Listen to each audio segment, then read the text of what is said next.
पाकिस्तान भी खासी unique team है क्योंकि पहले मैच बिगाड़ते हैं, फिर बनाते हैं और फिर बिगाड़ देते हैं। हमें पता नहीं कि उसको किस तरह की इंजरी हुई है, लेकिन लाजमी सवाल उठते हैं जब आप जाके गिरते हो, कंकशन का बहाना बनाते हो, टीम से भाग जाते हो, वहाँ पे बाहर आप चले जाते हो, फिर जो आपको चेक करता है, थोड़ी देर के बाद आप बाहर रास्ते पे निकलते हो, वहाँ पे लोगों के साथ बातें करते हो, फिर चले जाते हो। जब फंस जाता है, जब आपको पता चल जाए कि हमारी तरफ मैच आ गया, फिर आप डगआउट में बाहर बैठ जाते हो, शेयर कर देते हो, तो इट्स मीन्स मत खेलो सर। जब खेलने को ग्राउंड्स नहीं होंगे तो फिर और बहुत कुछ होता है, यही तो तवज्जो करने की जरूरत है। नहीं आशा, खुदा की कसम, हंसना हराम होना चाहिए। जो कि आपने बहाना बनाया, आपने जान छुड़ाई है, तो लोग तो फिर क्वेश्चन करते हैं। बड़ी स्टेटमेंट दे रहे हैं आप जिस तरह इसने कहा कि अगर इतना इंपॉर्टेंट गेम था, बीइंग अ सीनियर, आपको जैसा भी हो, ऐसे भी प्लेयर्स थे जिनके हाथ टूटे वो, लेकिन वो टीम के लिए आए हुए हैं, उन्होंने फाइट की है।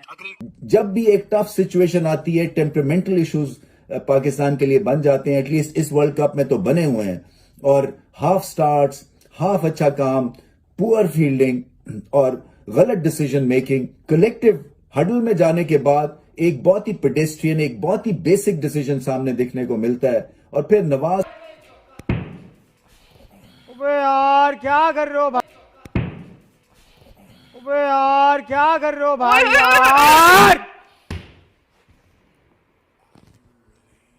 यार इतना ऐसा बात पता है क्या है? ये वजह है कि आप अपनी टीम से मोहब्बत करें, यहां पर आप बैठें, अप्रिशिएट करें, आप तवक्कुआत रखें, आपकी एक्सपेक्टेशंस बहुत ज्यादा होती हैं, आप चाहते हैं कि आपकी टीम जीते, लेकिन आखिर में आगे जब आपको ये चीज देखने को मिलती है ना भाई, तो सीधी बात यार दिल रोता है यार। मुझे नहीं पता भाई, मुझे नहीं पता यार, बॉल कहां कर रहे हो, फील्डर कहां लिया हुआ है, बॉल कहां कर रहे हो, पूरी ऑफ साइड पे फील्ड ली हुई है, लेग साइड पे बॉल कर रहे हो।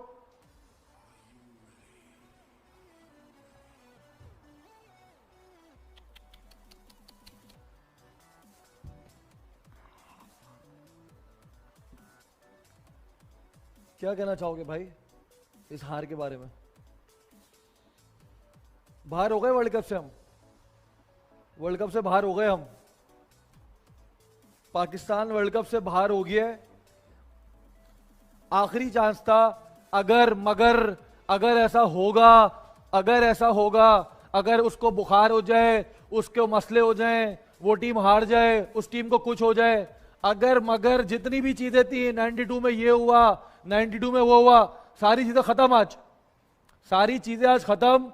साउथ अफ्रीका से मैच हार गए हम 12 बॉले 18 बॉले पहले, बॉलर ने मैच जितवा दिया, लास्ट बॉल पे चौका मार के नवाज की बॉल पे। सारे अगर मगर खत्म, सब खत्म।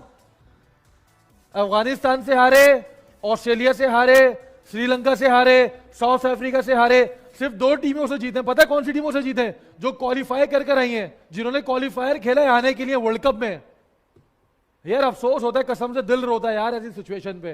5-5 घंटे इधर बैठ के पाकिस्तान टीम को सपोर्ट चले जाते हो, जब फंस जाता है, जब आपको पता चल जाए कि हमारी तरफ मैच आ गया, फिर आप डगआउट में बाहर बैठ जाते हो, शेयर कर देते हो, तो इट्स मीन्स कि आपने बहाना बनाया, आपने जान छुड़ाई है, तो लोग तो फिर क्वेश्चन करते हैं। बहुत बड़ी स्टेटमेंट दे रहे हैं आप जिस तरह इसने कहा कि अगर इतना इंपॉर्टेंट गेम था, बीइंग अ सीनियर, आपको जैसा भी हो, ऐसे भी प्लेयर्स थे जिनके हाथ टूटे वो, लेकिन वो टीम के लिए आए हुए हैं, उन्होंने फाइट की है। अग्रीड। आई थिंक यहाँ पे ऑब्वियसली मैं शदाब के साथ एग्री नहीं हूँ, जिस तरह वो बैठा हुआ है। आई डोंट थिंक सो कि उसको कोई ज्यादा सीरियस इंजरी है। अगर ज्यादा सीरियस इंजरी होती तो वो अंदर वी बोथ आर सेइंग कि यार आपको हुआ भी है ना, तो you know your country needs you right now. And you see, this is history.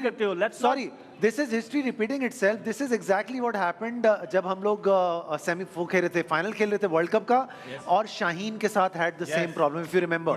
He left the ground. नहीं, you're right, history repeating itself. लगान में उसका हाथ टूटा था, कचरा का बॉलिंग करता रहा वो। देखिए बात ये है ना, Shut up. जब आपकी टीम मुश्किल में थी तो आप अंदर ड्रेसिंग रूम में बैठ गए, आप कैमरे पे नजर नहीं आ रहे थे ना, कैमरे पे नजर नहीं आ रहे थे। जब मैच हमारी तरफ आ गया, जब आखिरी 2 रह गए या आखिरी विकेट रह गई, तो आप कैमरे पे आ गए, वापस आ गए, आप यहाँ पे चेयर कर रहे हो, क्लैप भी कर रहे हो, तो इट्स मीन्स कि आप 24 करोड़ आवाम के इमोशन के साथ खेल रहे हो। तो ये कोई मजाक नहीं है, यहाँ पे ये आपकी अपनी टीम है, 24 करोड़ आवाम की टीम है। True, absolutely. और देखिए ये बहुत बड़ी स्टेटमेंट्स हैं, ये बहुत बड़ी बातें हैं। आज हमारे दोनों प्लेयर्स जो हैं वो बिल्कुल ही सीधे ही हो गए हैं मतलब ठीक है लेकिन शोएब भाई ने कितना अरसा इंजेक्शन लगा के खेला है। देखिए शोएब अख्तर हमारे लेजेंड है, शोएब अख्तर की बहुत सारी बातों से बहुत सारे लोग अग्री करते हो या नहीं करते हो, बट ये भी एक हकीकत है कि वो 50 ओवर क्रिकेट में और टेस्ट क्रिकेट में वो आदमी इंजेक्शंस लगा लगा के खेलता था। बाकी सारी बातें आप भले उससे डिनाई करें, अग्री करें, ना करें। सोहेल तनवीर ने मुझे अपना घुटना दिखाया हुआ है, ऑपरेटेड घुटने के साथ ये खेलते रहे हैं। सो देखिए अगर बहाना करना है तो फिर तो बहुत सारे बहाने हो सकते हैं। पाकिस्तान भी खासी यूनिक टीम है क्योंकि पहले मैच बिगाड़ते हैं, फिर बनाते हैं और फिर बिगाड़ देते हैं।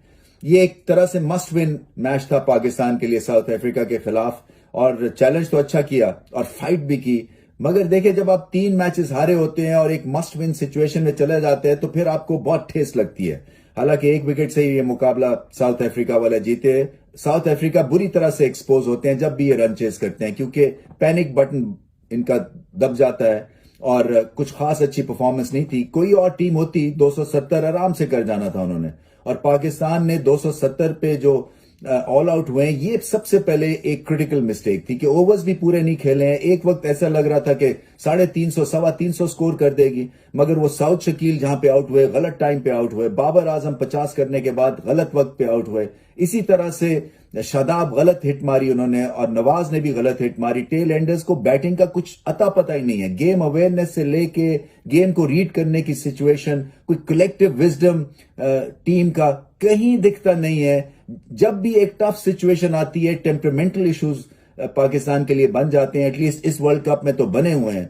और हाफ स्टार्ट्स, हाफ अच्छा काम, पुअर फील्डिंग और गलत डिसीजन मेकिंग, कलेक्टिव हडल में जाने के बाद एक बहुत ही पेडेस्ट्रियन, एक बहुत ही बेसिक डिसीजन सामने देखने को मिलता है। और फिर नवाज की जो हिट थी वो भी नाकाबिले माफी है, इसलिए कि आपको पता है कि आप टेल के साथ खेल रहे हैं, अभी 4 या 5 ओवर्स पड़े हुए हैं, तो आप क्यों रिस्क लेंगे, उठा के हिट मार दिया। फिर आखिरी ओवर नवाज को देना ये भी बहुत ही ज्यादा कंट्रोवर्शियल है क्योंकि अभी उनके जख्म भरे नहीं है जो कि मेलबर्न में उनके साथ हुआ था।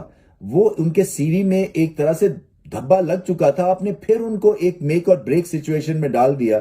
सो वो क्या सोच रहे हैं, उनके पास तो कोई अच्छी मेमोरी का रिकॉल ही नहीं है ऐसी सिचुएशन में। सो उन्होंने एक हाफ ट्रैकर किया, चौका लगा, महाराज ने वो चौका मारा और मैच जीत गए। सो उस वक्त भी मैं समझता हूं कि शायद उसामा मीर जिन्होंने 2 विकेटें लिए हुए थे, और ठीक है उसामा मीर को भी मार पड़ सकती थी, मगर वो बेहतर चॉइस होने थे from psychological point of view, क्योंकि वो उनको ऐसा बैगेज नहीं वो कैरी कर रहे थे जैसे नवाज कर रहा था। और नवाज की भी बॉलिंग में कोई मतलब है उठान नहीं दिख रही है। उसी तरह से आके वो बॉल करते हैं, बॉडी लैंग्वेज उनको स्ट्रांग करनी है। इफ्तिखार की बैटिंग अगेंस्ट स्पिन बहुत ही कमजोर है, और एक तरह से जैसे कि वो बाउंसर पे पकड़े जाता है ना कोई बैट्समैन, इसी तरह से सर्किट में अब आवाज है कि इफ्तिखार के अगेंस्ट स्पिन लगा दें या आउट हो जाएंगे। और फिर वही बात है कि आपने इतना टाइम स्पेंड किया वहां पे, इतने बॉल खेल लिए, तो थोड़ी सी और हिम्मत करके उनका ओवर गुजार देते शमसी का, क्योंकि उनको समझ ही नहीं आ रही थी, तो शायद पाकिस्तान के फिर भी हालात ठीक हो जाते। ये